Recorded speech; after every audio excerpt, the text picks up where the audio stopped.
Hello friends. Today I will be reading "'Twas the Night Before Christmas" by Clement Clark Moore. 'Twas the night before Christmas, when all through the house not a creature was stirring, not even a mouse. The stockings were hung by the chimney with care, in hopes that St. Nicholas soon would be there. The children were nestled all snug in their beds, while visions of sugar plums danced in their heads, and Mamma in her kerchief and I in my cap had just settled down to a long winter's nap. When out on the lawn there arose such a clatter, I sprang from my bed to see what was the matter. Away to the window I flew like a flash, tore open the shutters, and threw up the sash. The moon on the breast of the new-fallen snow gave the luster of midday to objects below, when what to my wondering eyes should appear but a miniature sleigh and 8 tiny reindeer. With a little old driver so lively and quick, I knew in a moment it must be St. Nick.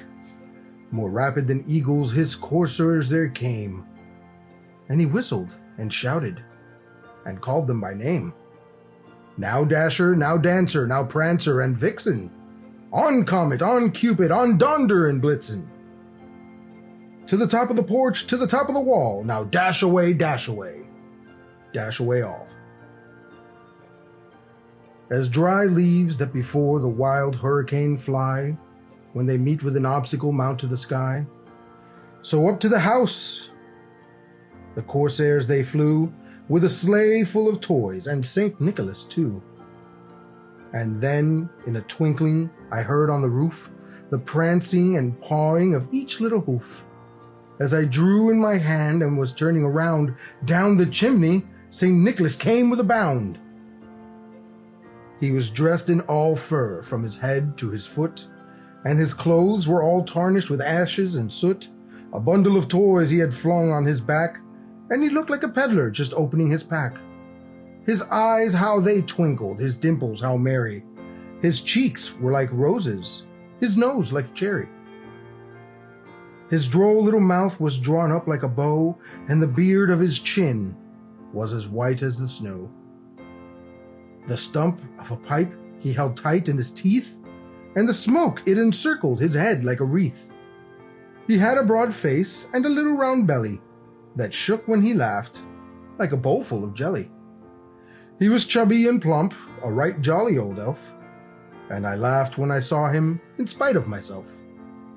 A wink of his eye and a twist of his head soon gave me to know I had nothing to dread. He spoke not a word, but went straight to his work, and filled all the stockings, then turned with a jerk, and laying his finger aside of his nose, and giving a nod, up the chimney he rose. He sprang to his sleigh, to his team gave a whistle, and away they all flew like the down of a thistle. But I heard him exclaim ere he drove out of sight, "Happy Christmas to all, and to all a good night." And from me to you and your families, I wish you all a very Merry Christmas, a Happy New Year, and Happy Holidays.